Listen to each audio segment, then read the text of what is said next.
Hey, are you an entrepreneur on your path of building your first or next six-figure business? Do you have a community of people with success and the direction that you want to go to hold you accountable and develop you to be the best entrepreneur you can be? Well, if you don't have consistent development or community, I'd like to invite you. This is one of the main reasons 90% of entrepreneurs fail at business. They don't have consistent development or community. Entrepreneur Zero to 100 is the place for those specifically on their path of creating a six-figure service-based business.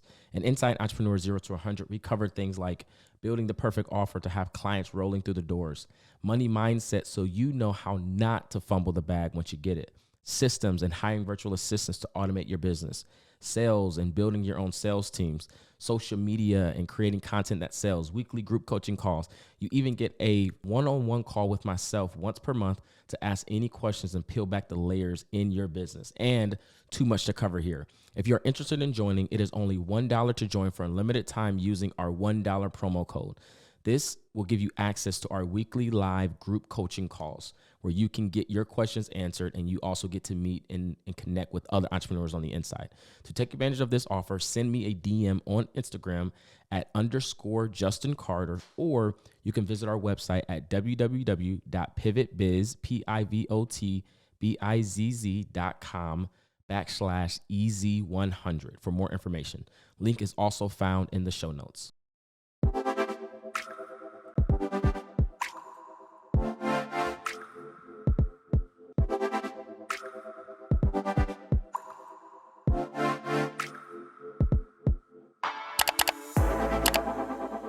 What is going on, my beautiful people? Welcome to yet again another episode that we get to do this amazing thing called podcast. Welcome to another episode. My name is Justin. I am your host. And here we believe that life is all about the pivots, and those who decide, making the pivot is a decision that you make. And those who decide to make the pivots decide to become successful. And so our community here is just full of people who are focus on making the life's pivots, the life's adjustments, and doing what life demands, because life be lifing. Trust me, I know exactly what that looks like. So, but man, excited to have you. As always, please give this podcast a rating and review. If you are receiving any amount of value from it, we truly appreciate any kind of feedback that you can provide. We don't run ads, and so this is the best way to get the word out, to spread the messaging here on this podcast by you sharing and providing rates and reviews, whether that be on Apple Podcasts, Spotify, YouTube, soon to be Facebook. So wherever you're watching this from, we really appreciate any feedback that you can provide on your experience here. So let's jump into the topic. So today, man, we're going to be talking about something that I think is going to be a blessing to a lot of people, especially this time of the year as people are ending a year, right? We're heading into December, and then we are going to be kicking off a whole new year, which this year has flown by so fast, right? But one of the things that I've realized, right, and many of you know that I am a coach. I help develop entrepreneurs and people that are building businesses. And so a part of that task is helping people monetize and make more money from their business, right? Like that's the evident task. Most people pay for a coach because they desire to make more money, right? They want to scale their business. They want to 10x their income, whatever that is. But one of the things that I noticed as a basis is that a lot of the challenge that people are having around growing a business isn't actually growing that said business, right? It isn't necessarily the marketing. It isn't the promotion. Sometimes it's not the offer, though all those things are important. Sometimes it's not the back end, the systems and all that kind of stuff. What's one of the foundational pillars that a lot of people miss out on is they don't have the right mindset around money. They take a poverty mindset around money, a lack mindset, a scarcity mindset around money, and they try to take that into an abundant world of business, right? And trying to grow their business and provide some kind of offer or some kind of value to a marketplace, right? And so I want to address that here in this episode. I really want to help you around money mindset and really getting your money right. Because it's not until you get your money right that you get your money right. I hate to be rhetorical, right? Or hate to, talk in conundrums, right? But it's like, it's not until you get your money right and your mindset around money right, and then you'll get your actual money right. It starts with the mindset, okay? And so before we start this episode, I just want to let you know that I decree and declare that somebody is going to get free from their money problems after listening to this podcast. I believe that a lot of us have been struggling financially because of the trap that comes from a lack of knowledge. And so here in this episode, we're going to give you the knowledge necessary so you don't have to be trapped any longer. The devil won't be able to trap you much longer after you really get exposed to the truth and to the right information. Right. And so this stops today, right? That the money challenge, the lack, that mentality that you've had and that hasn't served you up until this point, that has to stop today. It gets to stop today. Right. And I just want to let you know that if your finances right now isn't good, that means God isn't done. OK, if your money isn't where you want it to be, if it's not good yet, that means that God ain't done yet. All right. And so know that you obviously are a work in progress, but that if you still have things to desire, if you still have things that you want, there's still room for success and for God's grace to live and move in your finances. Okay. And so getting your money right is one of the single most important factors to growing your business, right? And creating, I would say, intentionally a six-figure business. That's what I focus on, is helping entrepreneurs grow six-figure businesses. And so trying to grow a business without having the right mindset around money is absolutely detrimental. Okay. And so what you do with your personal finances also happens to follow you in your business finances. A lot of people don't realize, right, that they take them with them, right? You take you with you. And so if you struggled around personal finances, you're going to struggle when it comes to your business. Like if you don't budget individually as a person, you're not going to probably budget in your business. And if you don't know where every dollar is going in your personal finances, 9 times out of 10, when your business starts making money, you won't have any idea on where your money is going. If you live in paycheck to paycheck personally, your business is going to be paycheck to paycheck, okay? And so before you really get the bag, you've got to be able to address the hole that might be in your pocket. And the things that created the hole might be your mindset. I know for me personally, my mindset was one of the biggest things holding me back. Truly, my mindset currently and continues to be the things that hold me back, or the biggest thing that hold me back. So it's not until I intentionally develop the areas where I am not free, or the areas that are currently not serving me. There are certain mentalities and mindsets that just, they might be truth, but they don't serve you at the capacity and the direction that you're trying to go. It might be true, some things, right? Some of the things you've been raised on, or you've heard and you've learned as a kid, some of that stuff might be true, but it doesn't necessarily mean it's serving you in this season. So let's dive deeper into money mindset. So your mindset about money is one of the single most important factors why you don't have a ton of it.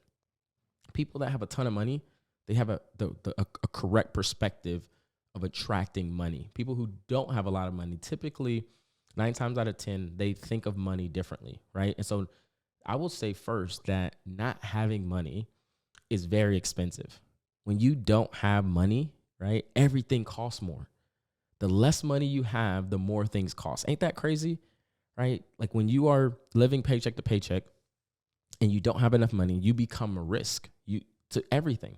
The bank, your mortgage, interest rates, the utility companies, they all look at you as a risk because you don't have a lot of margin to play with, right? So your car, your mortgage, your interest rate, your water bill, your light bill, everything, you'll have a deposit with everything. You'll have higher interest rates on your mortgage, higher interest rates on your car note if you have one, right? Your water bill, they'll require a deposit. Your cable, they'll want a deposit. Your internet, everybody wants more money because you don't have enough margin and you're risky.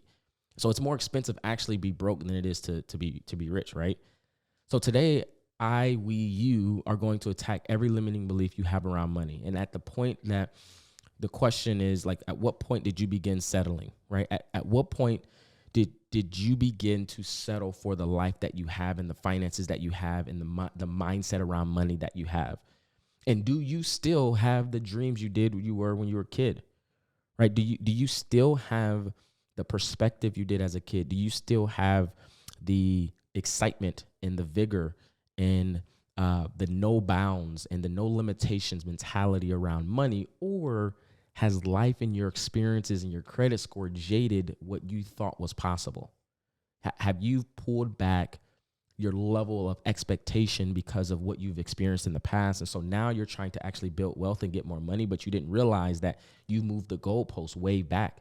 And so now you're trying to get outside of yourself and become the best version, but it's not until you reassess where your current goalpost is that you can also assess where your current limiting beliefs are. And so the biggest money block that so many people have, and I'm going to break down, I think around 8 of them. I'm going to break down some of these money mindsets, some of the biggest ones that people have. Now, you might have one on this list.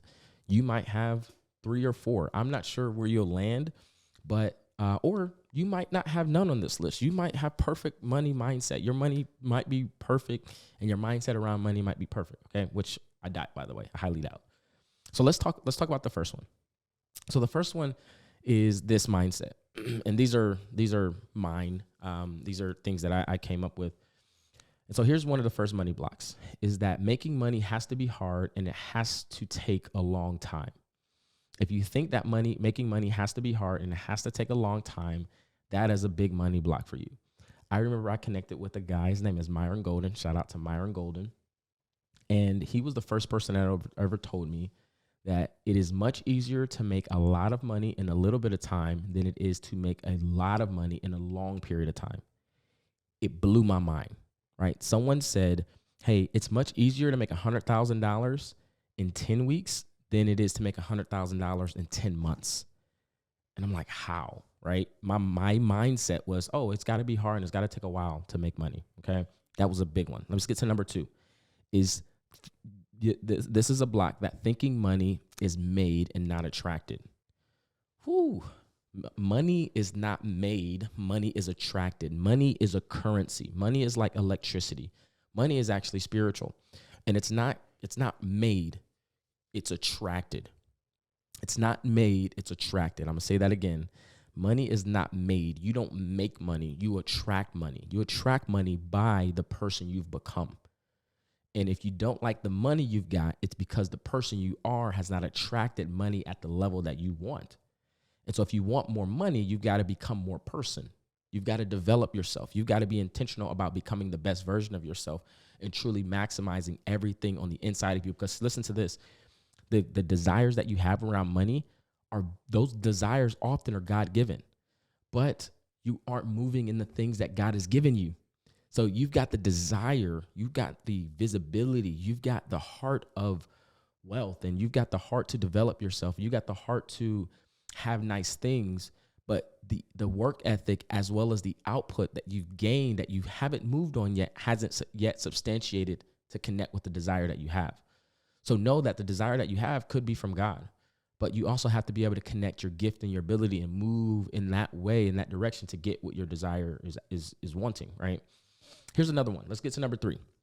Here's another money mind block. This is like a block, man, that I think a lot of people have. I know I had it subconsciously when I was growing up, but that is money is evil and being rich makes me feel evil or deceptive. Yo, this was a big one for me. And I didn't consciously interpret this way, but I realized that as I was growing up, anybody that had money, and I would just hear it I would just hear people around me, oh, they must, they were raised with a silver spoon in their mouth, or, their own grandpa's trust fund, or, they're privileged, right? I had all of these things around me that said when someone had opulence or success, that meant that they had done it in an evil way. And that's just not true. Money is not evil. Money is neutral, okay? The love of money, the Bible says, is the root of all evil. And being rich, right, made me feel evil. Like saying, hey, I'm rich, or just saying those words out of my mouth even created a uncomfortable feeling, And so here's your test. As you're listening to this podcast right now, say, man, I can't believe I'm rich. Man, I'm rich. I'm rich. Like, say those words to yourself and see how your body responds to it. Do you kind of have like some deep sense of disconnectedness from that word, rich or wealth? Or does it feel like you put something on that fits you? I know for me personally, it felt disconnected from me. It didn't even feel right for those words to come out of my mouth. Okay. Let's get to number 4. 4 is I can't afford that. Oh my gosh. The 4th mentality is one of the worst mentalities. And I think a lot of people, they say this in good nature. They say this with the right intent, with a good heart, but they don't understand how powerful their words are. And so they say something that is extremely powerful and limiting. And they say the words, these 4 words together: I cannot afford that, or I can't afford that. Those words are the most limiting words that I need you to take out of your vocabulary right now. If you've ever said, I cannot afford that, forgive yourself first, all right? Forgive yourself. But know that those are the 4 of the most limiting words you can ever say around money and around money mindset. The question you got to start asking yourself, stop making that statement and start asking yourself the question. I got this from Robert Kiyosaki. The question is, how can I afford that? It's never I can't. When you say I can't, it completely shuts off your brain. It shuts off the creativity, and it shuts off the potential deposit that God could have given you to actually afford that thing. You shut that off completely. But when you say, how can I afford that? You start to ask God and yourself, what would I have to do?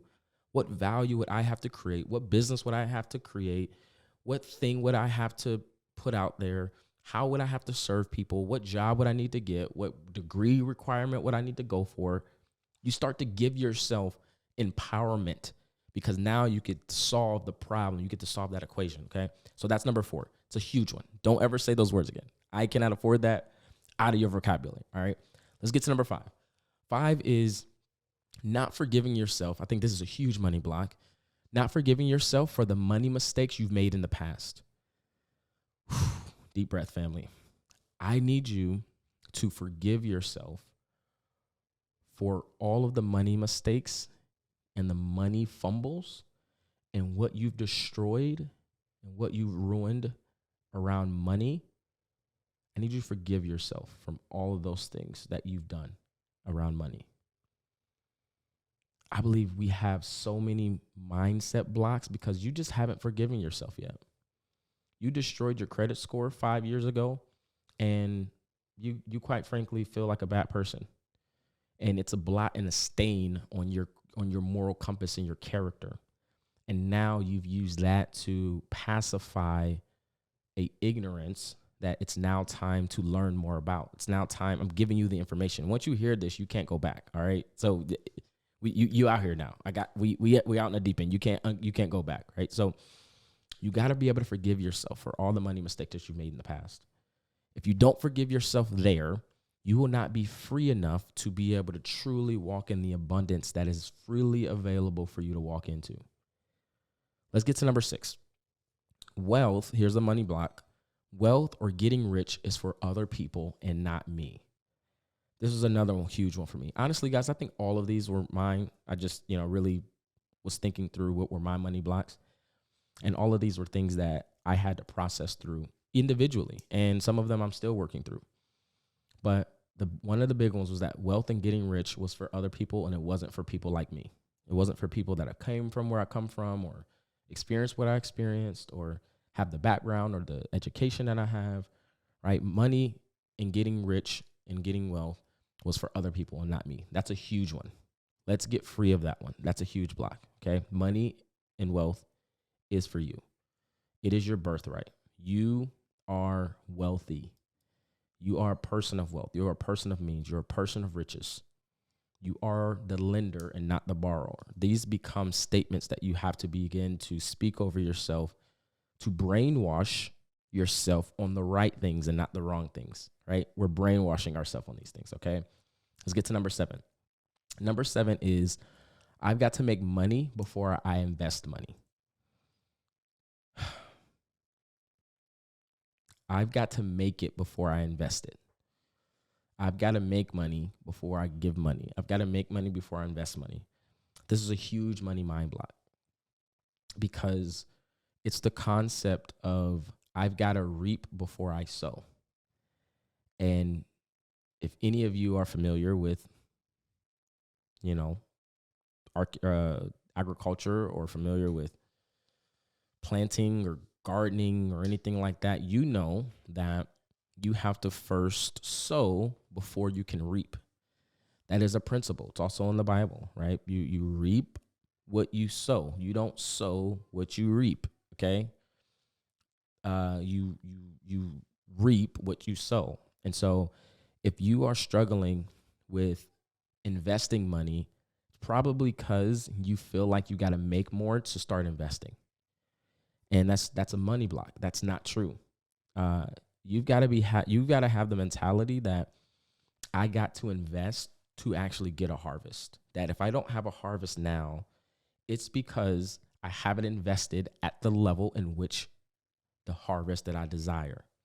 If you want a tenfold harvest, you've got to make a tenfold investment. You've got to make a tenfold seed. You've got to put, if I want a row of tomatoes, I've got to sow, I've got to seed, I've got to place seed in the ground for a full row of tomatoes. I can't expect a full garden of tomatoes when I only placed one seed in the ground. I just can't expect that. And so some of you might be in the place where you actually are expecting abundance. You want more. You want more money. You want financial wealth. You want stewardship over much, but you've given very little. And I want to encourage you that now it's time to increase your giving. It's time to increase your level of investment. It's time to increase what you give out. And you gain when you give. You gain when you give. And so start giving more. And I can guarantee you from my experience and the experience of other people that once you start giving more, you will start gaining more. Okay. Now, I'm going to break this up into 2 parts. So this is going to be part 1. I've got one more thing to cover, one more point, and then we'll finish this episode up, and I'll save the rest for episode 2, part 2. Okay. So the last one, and this is a big one, is that there are also money disorders. I didn't know of a lot of these, but there's actual disorders out there, right? A disorder is a belief that there's never enough money available to pay bills or provide the necessities of life. Some of you may have a disorder, right? It may be a real disorder out there that you may have that says, I've got this belief that there's never enough money. And I'm going to be living paycheck to paycheck. I may not even be able to pay all of my bills. That's just a belief that I've got, right? It's a disorder, actually. It's not a belief. That's a disorder. That's a disorder, right? So I want to break down some more disorders that I researched and was able to find out, because I think these are really powerful. And I'm sure there's more that I'm not covering here, but these are 4 that I really thought were probably more, more can connect with more of the people that are listening here. So the first one is the Prince Charming syndrome. Did y'all know that there was a money disorder called the Prince Charming syndrome? And it says this: the Prince Charming syndrome is people with Prince Charming syndrome have the need to wait on an outside source of financial income to increase or to save your financial debt, such as the lottery, government assistance, family inheritance, people who depend on others, or seek for others to depend on their income to survive. More than likely, they have Prince Charming syndrome. I didn't know that I actually had Prince Charming syndrome. Like for me, I used to always say, man, when I hit the lottery, right, I'm going to live this poor financial life until some big windfall of money comes into my life, right? And that meant that I had to hit the lottery because I didn't think I could afford anything. And so I wasn't thinking creatively on how I could afford something. And I was always thinking, man, what if I hit the lottery, right? That is Prince Charming syndrome. That's a money disorder. All right, let's get to the second one, which is an addictive gambling. That is technically a money disorder. It's an urge.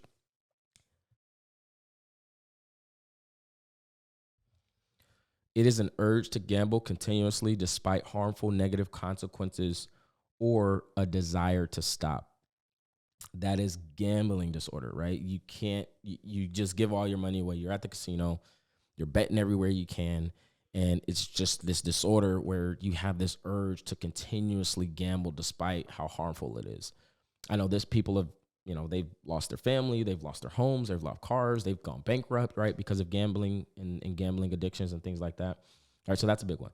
Let's talk about financial infidelity. Yo, this one actually like rubbed me the wrong way just because it's considered infidelity, right, according to the title. But financial infidelity is the tendency to be omissive or keep secrets about financial spending by possessing credit cards, creating secret accounts, separate assets, borrowing money, and accruing debt without their spouse or significant other being aware of their spendings, right? That separate account you have, that separate credit card that your spouse doesn't know about, the spending that is done, unknown of your spouse, right? That's considered financial infidelity. This is a money disorder. You've got to clean these areas up. These could be all things that are holding you back that you're just not aware of. Let's jump into the fourth one. Is compulsive spending. It can take the form of accumulation of a large amount of consumer debt. This is something where I was at. Continuous spending despite resolutions to stop. Hiding of purchases from loved ones. Being more excited about making the purchases than owning the items. Being more excited about making the purchases than actually owning the items. Crazy, right? That is a money disorder. Compulsive spending. These are all things that hold people back. And so in this episode, man, I hope that you really got to see how if you aren't intentional about your money and money mindset, these problems are just necessary. Like these problems are just a part of the battle. And so think about it.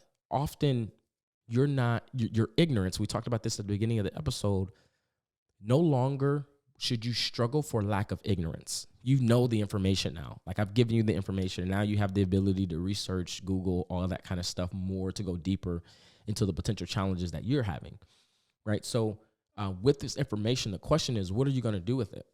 Because again, when it comes to creating anything, whether it's a business, whether it's creating wealth, whether it's creating inheritance, whether it's building legacy, your money and your money mindset is significant. It's foundational to the life and the success you want to have.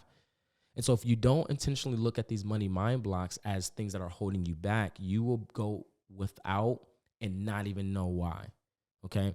So I want you to get intentional about this. We're going to have part two. In part two, I'm going to go deeper into actually the solution, right? So we talked about the problem a lot in this episode, the money mind block problems, like how these are holding you back.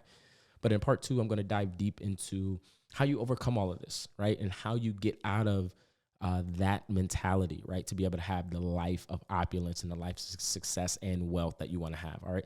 So thank you for checking out this episode. Again, give this podcast a rating and review. Remember that we believe here that life is all about the pivots, and those who decide to make the pivots decide to become successful.